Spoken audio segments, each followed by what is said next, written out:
Boa noite, irmãos, graça e paz, ou bom dia, ou boa tarde, né? Não sei quando você vai estar assistindo esse vídeo. Estamos aqui mais uma vez para falar um pouquinho sobre as 9 marcas de uma igreja saudável. E hoje a gente vai continuar estudando um pouquinho, falando um pouquinho a respeito do que é o evangelismo, né? De como evangelizar. Nós falamos na semana passada quem deve ser evangelizado e hoje a gente vai falar um pouquinho de como evangelizar as pessoas, né? Qual é a mensagem, qual o conteúdo da mensagem, qual a forma de se evangelizar. Então, quero convidar você nesse instante a baixar a sua cabeça, fechar os seus olhos, orarmos pelo nosso país, orarmos também pela nossa igreja, pedindo para que o Senhor esteja abençoando a todos nesse tempo em que nós estamos vivendo. Vamos orar? Pai, nós te agradecemos e nós te louvamos pelo privilégio de estarmos aqui na tua presença e pedimos agora, Pai, em nome de Jesus, que o Senhor seja conosco. Fale ao nosso coração através da tua palavra. Reconhecemos que somos pequenos, reconhecemos, ó Deus, que somos teus filhos, mas que precisamos muito da tua misericórdia, pois sem ti nada podemos fazer. Pai, que esse estudo possa falar ao coração de cada crente, para que o teu nome seja glorificado, Deus, em nome de Jesus. Amém. Depois eu vou estar enviando para vocês o resumo desses estudos, como eu já tenho feito. Eu enviei o estudo da semana passada, o pastor Paulino colocou no grupo, né, do WhatsApp. E é importante você acessar porque é a maneira como você pode estar aprendendo um pouquinho mais, lendo e revendo um pouquinho aquilo que a gente estudou. É bem rápido, é bem dinâmico, você pode abrir tanto no celular quanto no seu computador. Em 5 minutos de leitura, rapidamente você vai ser edificado e vai aprender um pouquinho mais da palavra de Deus e vai estar interagindo um pouquinho mais com a aula. Então hoje nós vamos continuar falando sobre as 9 marcas de uma igreja saudável. E o tópico de hoje é como devemos evangelizar. Nós vivemos em uma época fantástica. Existem pontos positivos dessa época e também existem pontos negativos. Por exemplo, nós vivemos numa época de apostasia, nós vivemos numa época em que as pessoas não creem mais na ideia de uma verdade absoluta. Mas também existem a era, o pós-modernismo, a era que nós vivemos atualmente, ela tem uma vantagem, que é a tecnologia. A tecnologia, ela pode servir para N coisas, e pode servir para o bem, pode servir para a pregação do Evangelho.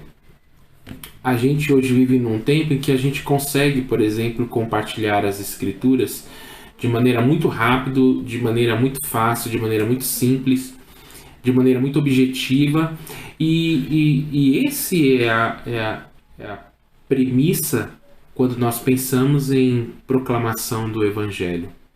Às vezes nós podemos cair na armadilha de achar que nós temos o poder do convencimento, que somos nós que iremos levar as pessoas à conversão, a conhecer a Cristo. E não é.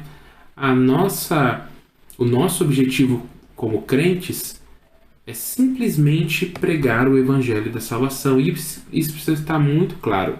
O nosso objetivo, e o mandamento que Cristo deixou na grande comissão, como nós vimos na semana passada, é de ir e fazer discípulos, de ir pregar o Evangelho, de ir anunciar as Escrituras.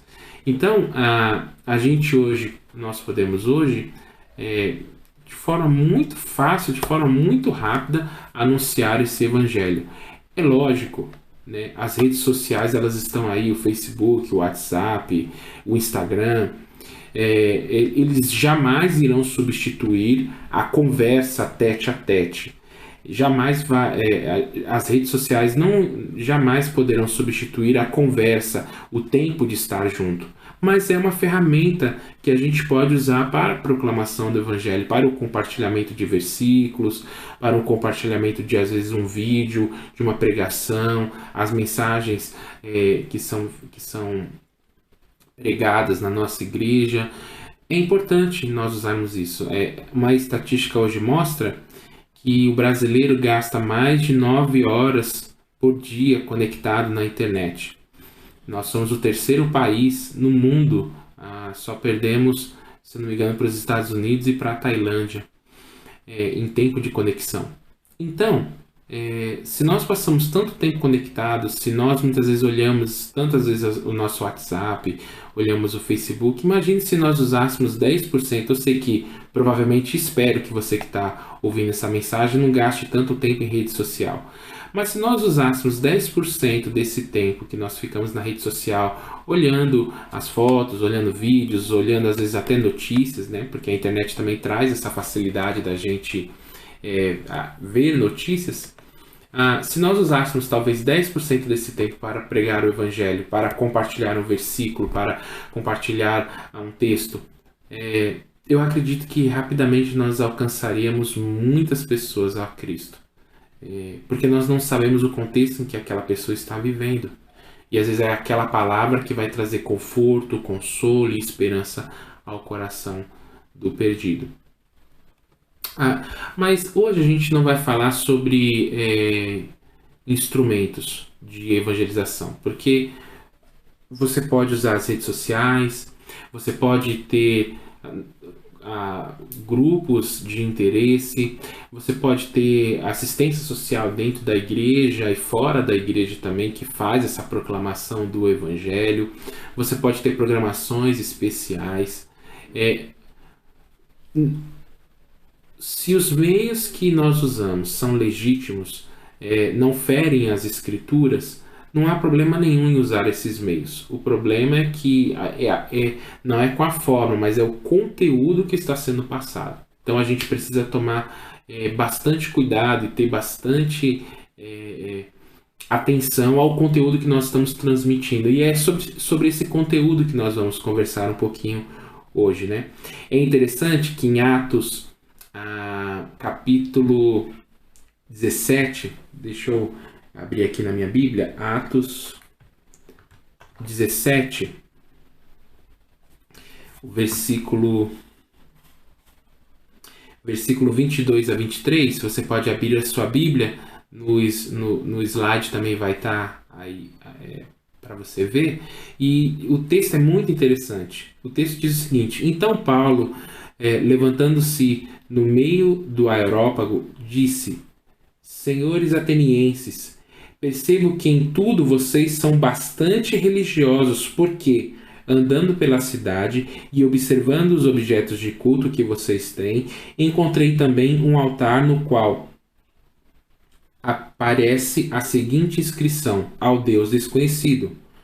Pois esse que vocês adoram sem conhecer é precisamente aquele que eu venho lhes anunciar.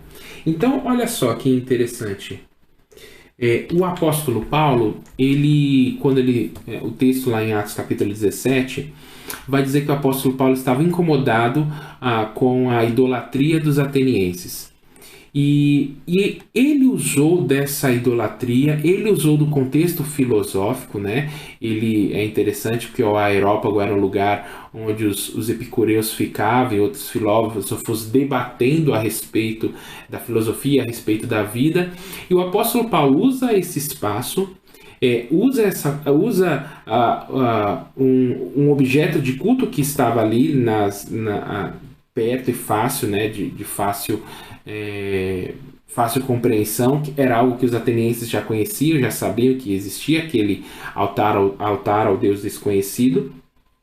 Ele usa a religiosidade dos atenienses para aí proclamar o evangelho da salvação àquelas pessoas. Então Paulo utiliza dessas ferramentas que tinha ali na época em mãos e começa a proclamar a palavra de Deus, começa a proclamar o evangelho de Jesus Cristo. Então nós devemos usar as ferramentas que nós temos em mãos para proclamar o Evangelho. Mas essa é só uma introdução, porque nós vamos hoje falar sobre o conteúdo em si, né? 5 orientações bíblicas de como nós devemos evangelizar. É o tema que a gente vai trabalhar, né? Então, independente do modo, de se são folhetos, se é conversa, se é redes sociais, se é assistência social, independente do modo, a mensagem do Evangelho precisa ter 3 características básicas. Ela precisa ser clara, ela precisa ser objetiva e ela precisa ser completa. Clara, objetiva e completa. Por quê? Porque a mensagem precisa ser clara no sentido de que muitas vezes a gente precisa evitar os jargões evangélicos que nós, por exemplo, você chegar para uma pessoa e usar a palavra incircunciso, incrédulo, são palavras que não estão no cotidiano daquela pessoa. Então a mensagem do evangelho ela precisa ser clara, ela precisa ser objetiva, então você precisa chegar ao ponto de forma muito rápida, o ponto central da mensagem do Evangelho, que é Cristo resgata o pecador do seu pecado, e quando esse pecador ele se arrepende do seu pecado, ele tem a oportunidade de receber a salvação eterna. Então é coisa rápida, é coisa simples, mas é necessário que a mensagem seja objetiva. E a mensagem precisa ser completa, porque se a gente, por exemplo, prega que a pessoa vai para o inferno, pronto e acabou, e não há salvação para essa pessoa, a mensagem está incompleta.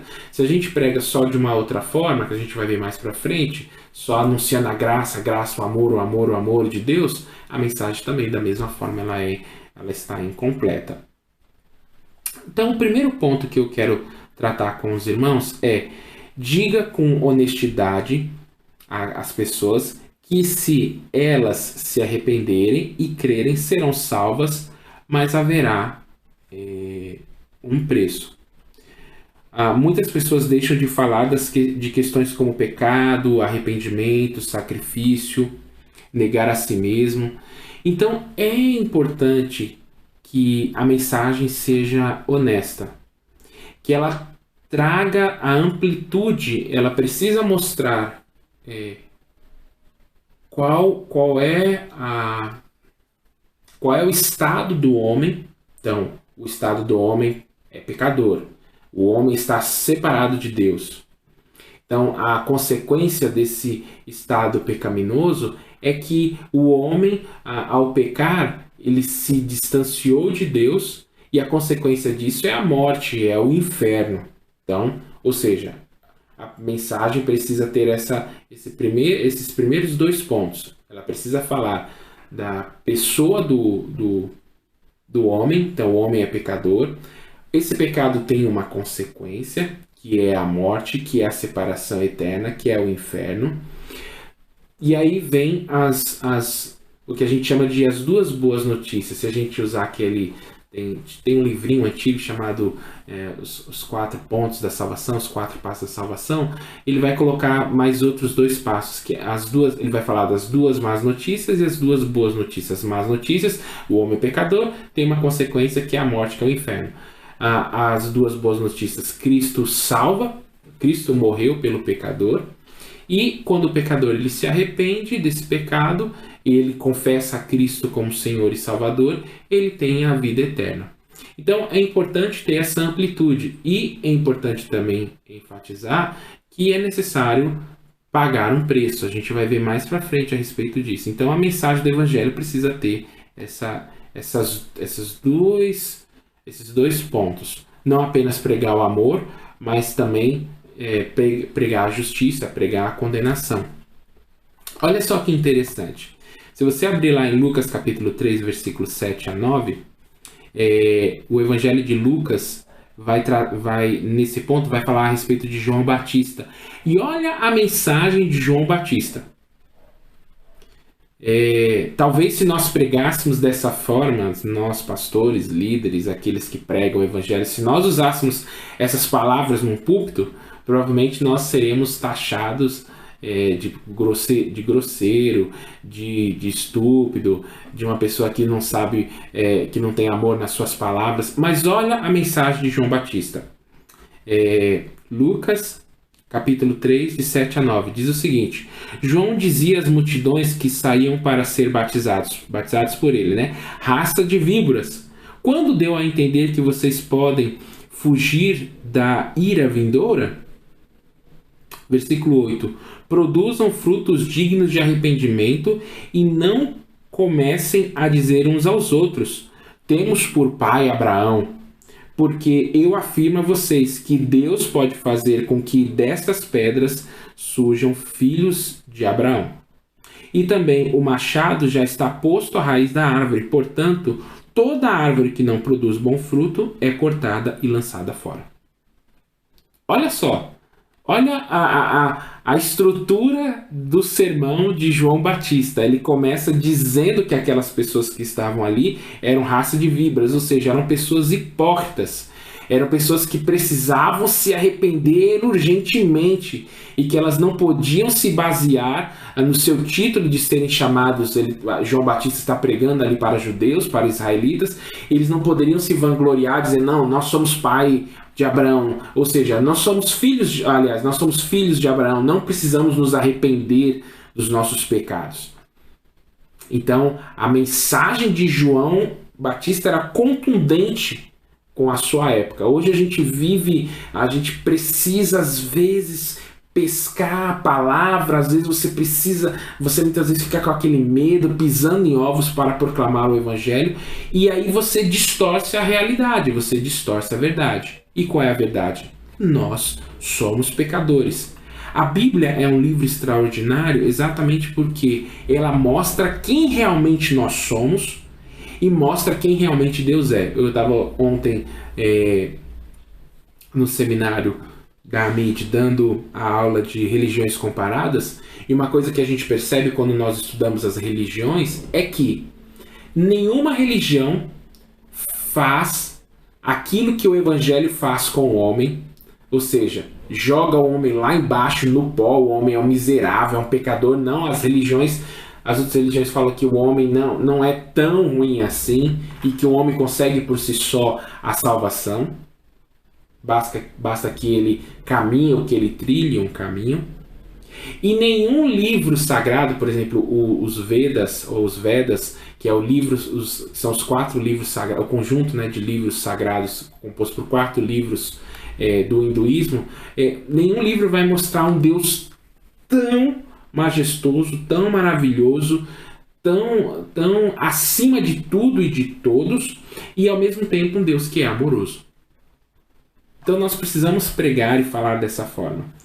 Um segundo ponto, uma segunda ênfase que nós precisamos dar na mensagem quando nós vamos pregar o Evangelho é: diga às pessoas com urgência que se elas se arrependerem e crerem, serão salvas. Mas elas têm de decidir-se agora. A gente precisa deixar claro que há uma urgência na pessoa se arrepender. Muitas vezes a gente, ao confrontar ou evangelizar a pessoa, e aí eu estou falando de evangelismo mesmo, dessa conversa que nós temos, nós nos esquecemos de falarmos que, olha, o tempo está acabando. Você não pode procrastinar essa decisão, você não pode jogar para frente essa decisão, você não pode adiar essa decisão. Porque muitas vezes quando você vai evangelizar, a pessoa diz: eu não estou pronto, não é o momento, não é agora. Não, o momento é agora, o momento é já, o momento é hoje. A gente precisa ter essa urgência, né? E dentro dessa urgência, apontar, se a pessoa já tem a plena convicção, por exemplo, João 14,6 vai falar que Jesus é o caminho, a verdade e a vida, que ninguém vai ao Pai senão por Ele. Então, uma vez que a pessoa compreendeu que Jesus é o único caminho, a pessoa precisa ser desafiada a entregar o seu coração a Cristo. É importante isso. É importante. Porque senão a gente não sabe se a pessoa vai ter uma outra oportunidade. Hebreus 4, versículo 7 diz algo muito interessante. Hoje, se ouvires a sua voz, não endureçam o coração. Então a gente precisa exortar a pessoa, admoestar aquele que nós estamos evangelizando, que o tempo é curto, que o momento é agora e não é amanhã. Uma outra questão também, que muitas vezes nós nos esquecemos, é que existe também uma urgência para nós, evangelizadores, ao evangelizar. 2 Timóteo capítulo 4, versículo 2 e 3 diz o seguinte: peço a vocês com insistência que pregue a palavra insta, quer seja oportuno, quer não, corrija, repreenda, exorte com toda paciência e doutrina. Então, não precisamos esperar uma grande oportunidade para pregar o evangelho. Às vezes a gente fica também adiando, não, vou deixar para amanhã, quando vir aquela oportunidade, Deus me dá a oportunidade. Não, nós precisamos gerar essa oportunidade, nós precisamos ser incisivos, nós precisamos ser ousados na pregação do evangelho. Não temos que esperar o momento certo, o momento correto, a pessoa chegar para você e falar, pelo amor de Deus, fala para mim do evangelho, eu preciso receber a salvação.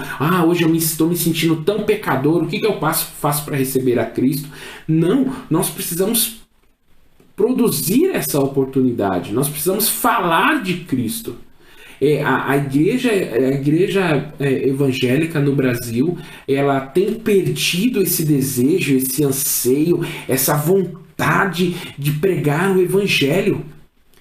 Nós estamos muitas vezes, somos jogados no corner do ringue, ficamos ali na defesa esperando abrir uma brecha para contra-atacar, e não, é nós que estamos no ataque, é nós que falamos de Cristo, é nós que levamos as pessoas a conhecer a Jesus, e nós precisamos ter essa ousadia em pregar o evangelho.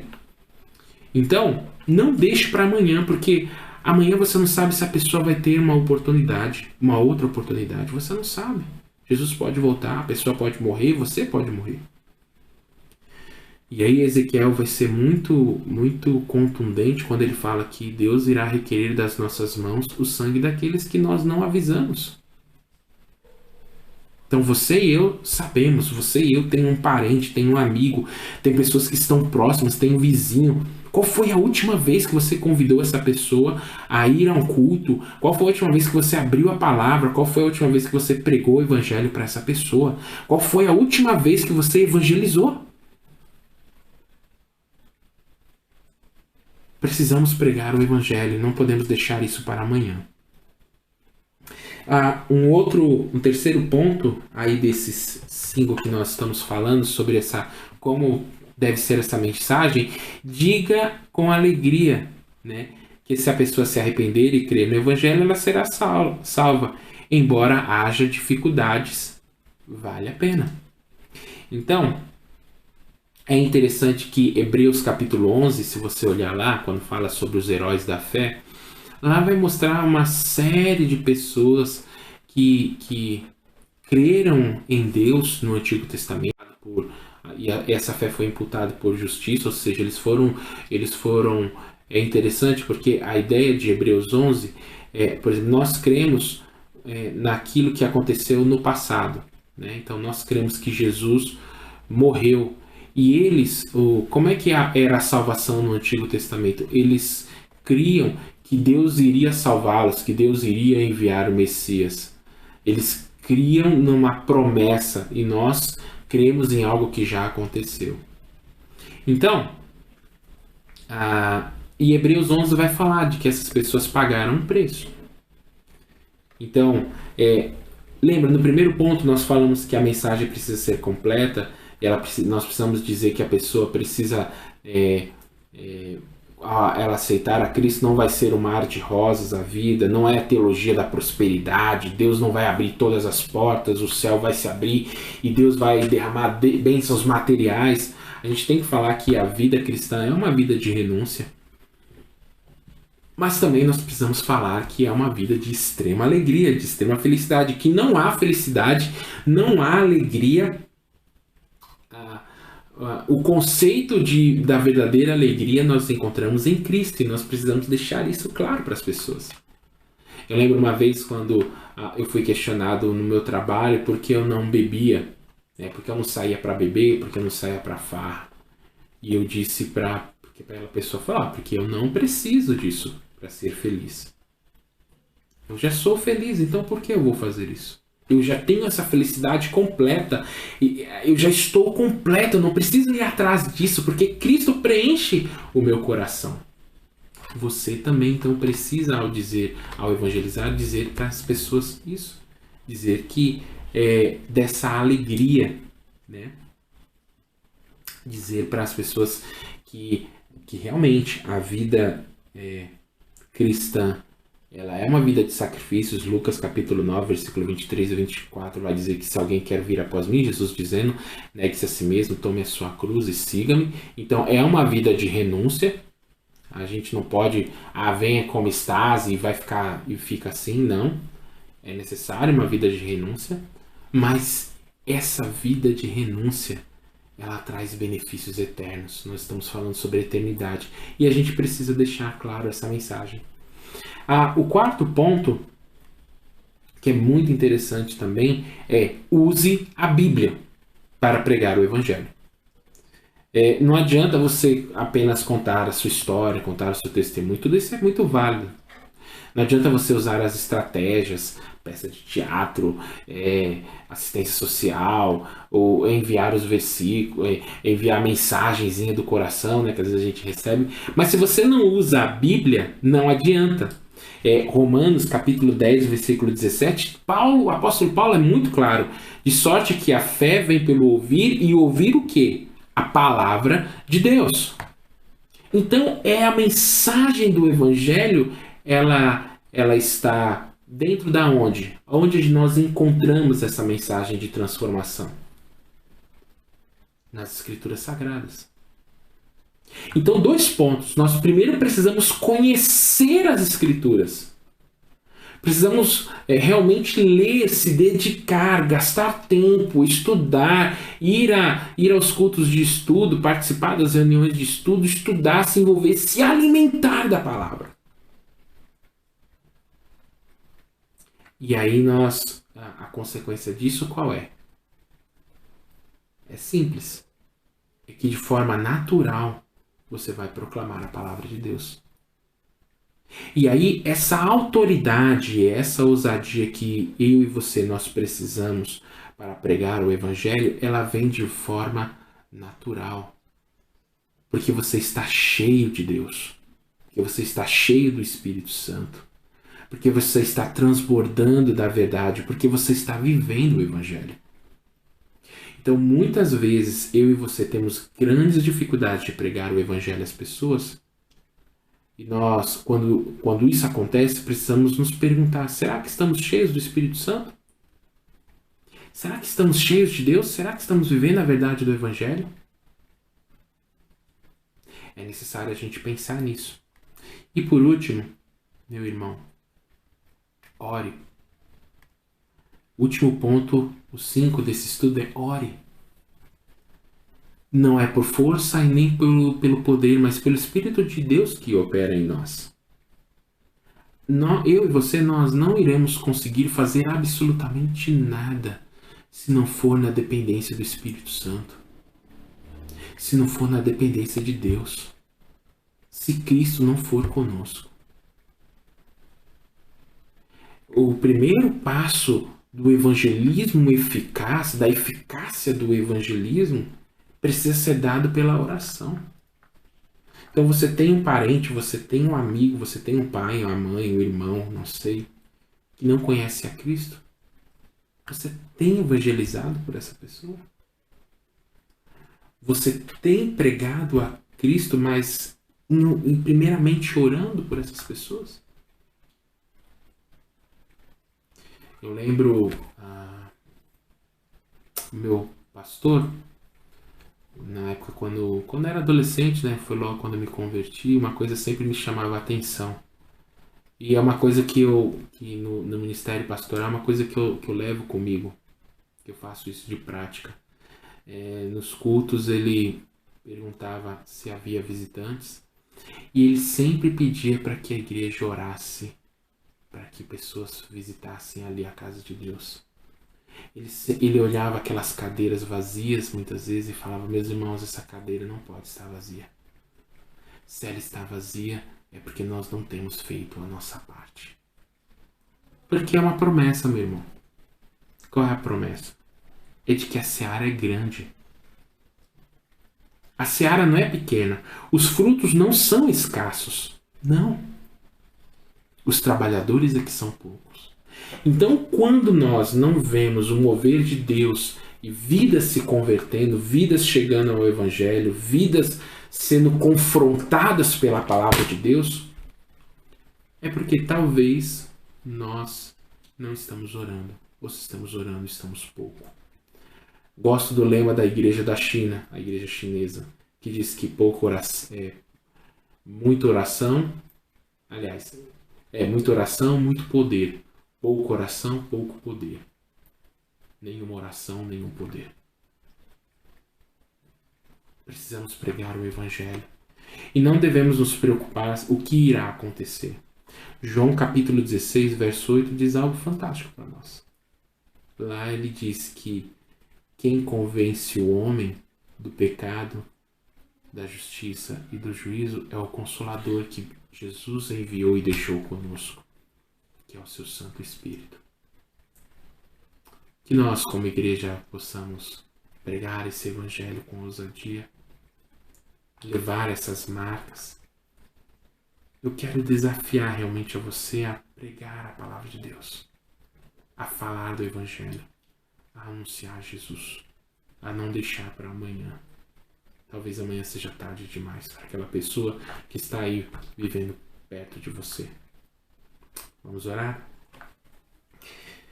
Obrigado, Deus, por esse tempo, pelo estudo da Tua Palavra, porque o Senhor fala ao nosso coração. Deus, move o nosso coração com ousadia a proclamarmos o Teu Evangelho, Pai. Não queremos, ó Deus, sermos relapsos com relação à proclamação das Tuas Sagradas Escrituras.